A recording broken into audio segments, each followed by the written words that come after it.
Stanley Kubrick's 1971 film A Clockwork Orange is an exercise in the limits and boundaries one can give a character.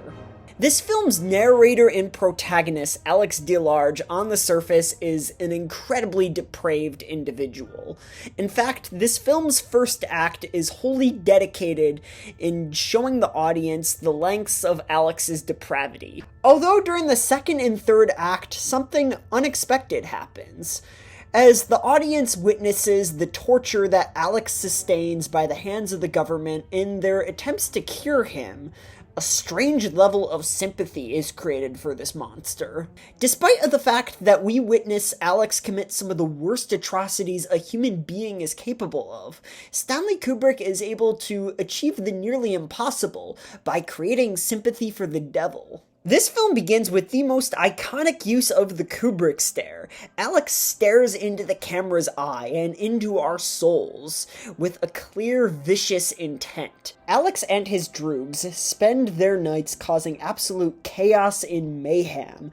This is depicted through some of the most disturbing scenes in cinematic history. Their night of terror begins with the beating of a poor old homeless man, though this is just the tip of the iceberg, because later on that night, they break into a man's house, crippling him. Worst of all, Alex violently rapes the man's wife, as he is left terrified and completely defenseless.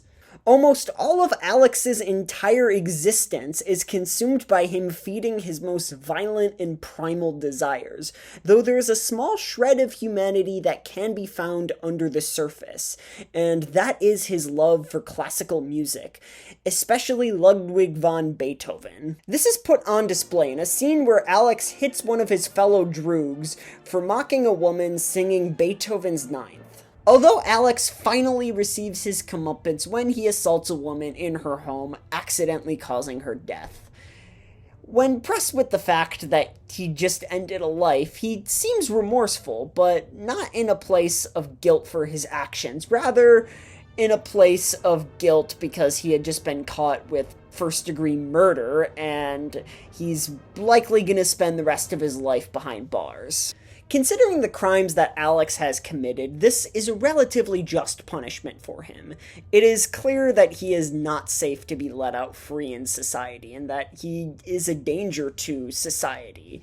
So keeping him behind bars is the best course of action, though the government has other plans. Alex becomes a test subject for a new program that effectively brainwashes people, making them incapable of committing harm onto others, ultimately robbing Alex of his free will. Even though Alex is morally apprehensible, he doesn't deserve to have the ability to advocate for himself taken away. He is a human being after all, and the ability to stand up for oneself is a basic human liberty. Now with this basic human right taken away, Alex is completely defenseless and is completely unable to defend himself from the torture he is about to sustain. Like a circus freak, Alex is brought up on stage, humiliated, mocked, and abused, and again is completely defenseless to this abuse. Alex is both made the punching bag and poster child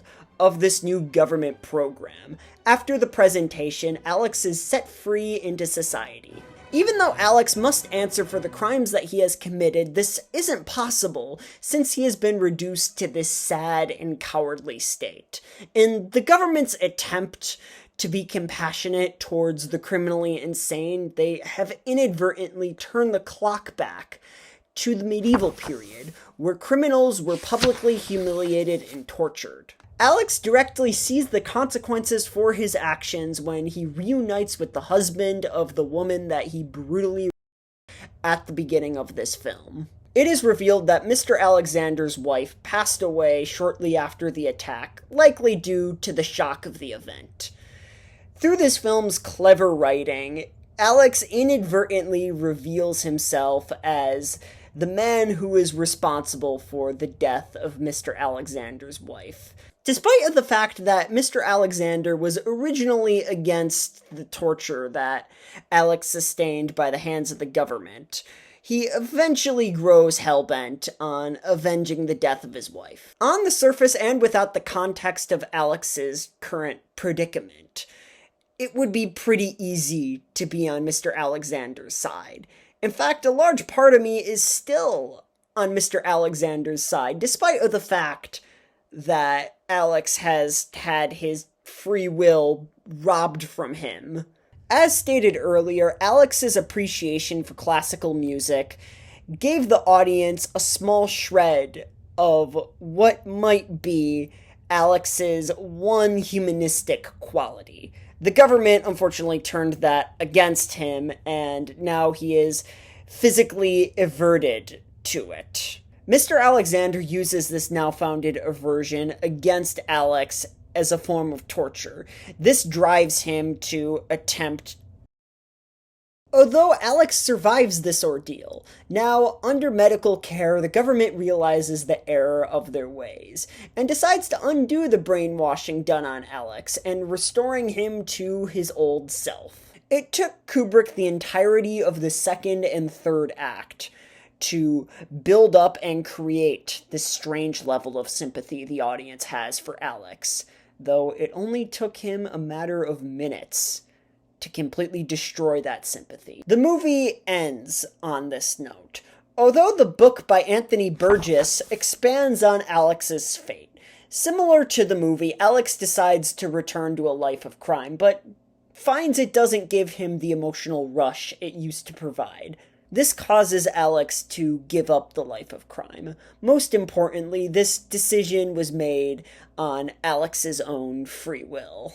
In the film A Clockwork Orange, director Stanley Kubrick is able to present this completely morally bankrupt character, showing us how his humanity and free will was snatched away from him, manipulating the audience into feeling sympathy for this monster. Though by the end, Kubrick ultimately revealed his intentions on making the audience feel sympathy for the devil. Kubrick's ability to create and destroy sympathy for the devil is unmatched, though what is more impressive is his ability to make the audience feel guilty for having sympathy for the devil, revealing how much their limits and boundaries have been stretched.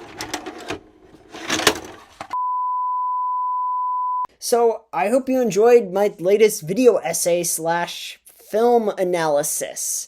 If you completely disagreed with everything I had to say and felt absolutely zero sympathy for Alex, that is actually a pretty valid opinion. And comment your opinions and stuff in the comments below. Just be civil. Don't be a jerk. Though, anyways, I hope you enjoyed my latest video essay. And if you did, make sure to give this video a like. And if you want more content like this, hit the subscribe button and ring the bell notification so you can be notified every time I upload a new video. And shout out to Sydney Sweeney and Jeff Garlin. Thanks for watching.